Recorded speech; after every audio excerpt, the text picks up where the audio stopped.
Hey there, neighbors and naysayers. November 12th, 2025. Day one of stockpiled grass with the steers and sheep together.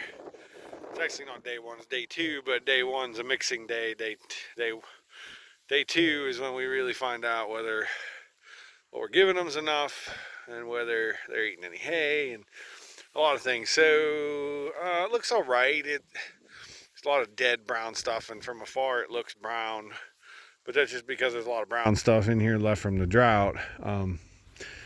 I know that they probably ate a little more than I want them to, especially in the places that were short.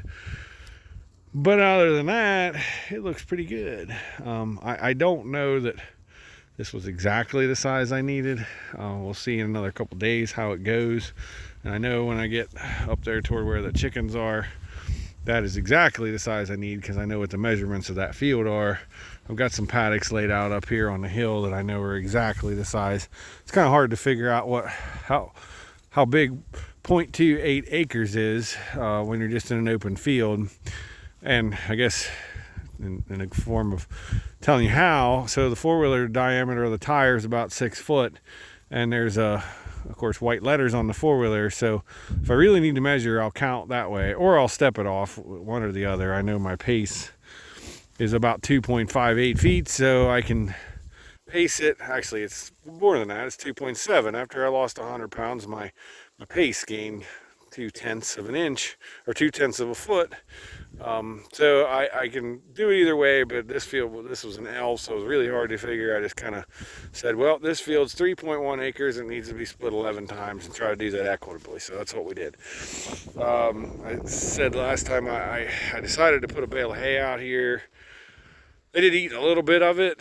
They beat it up, and so far the dogs aren't hanging out in there and keeping the cows away from it, so that's a win. If we can do that and need to do that all winter, that's fine. We can do that. The hay that we have made is 0.75 pounds per day gain on the steers. If they're supplementing themselves with stockpile grass, hopefully that's higher, so that's okay. So anyway, day one, kind of a success here. Got two goofy heifers in this crew that I hope they settle down, but they're going to slaughter anyway, one way or the other. But if they don't settle down, they may go faster than they're scheduled to.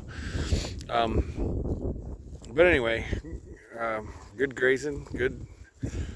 Seems to be working out all right. I did have some sheep out in the next paddock, but that's because somebody forgot to turn the fence on, and because these pastures are so tight, any little bit of scaring them is going to make them bounce through the fence. Now, as they move away from water, the paddocks get bigger because I don't put a back fence up, so it'll be less of an issue. But somebody forgot to plug the fence in last night, and that's part of the reason why that was the way it was. So, and right now it's not going to freeze at night, so we still can use a portable trough, so that's good. Don't have to fill tubs, which is what I'm going to do right now. But anyway, our calculations seem to have worked okay. Like, seems like this is, I mean, and like I said, from afar it looks bad, it looks brown and dead, but they ate what I wanted them to eat. They cleaned up what I wanted them to clean up, and then they went on. And the goal here too is to open some places up to allow some seedings for diversity. So far so good. Day one worked out.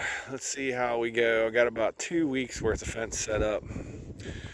We'll get through at least a week, if not 2 weeks, and then reassess where we're at and what we need to do.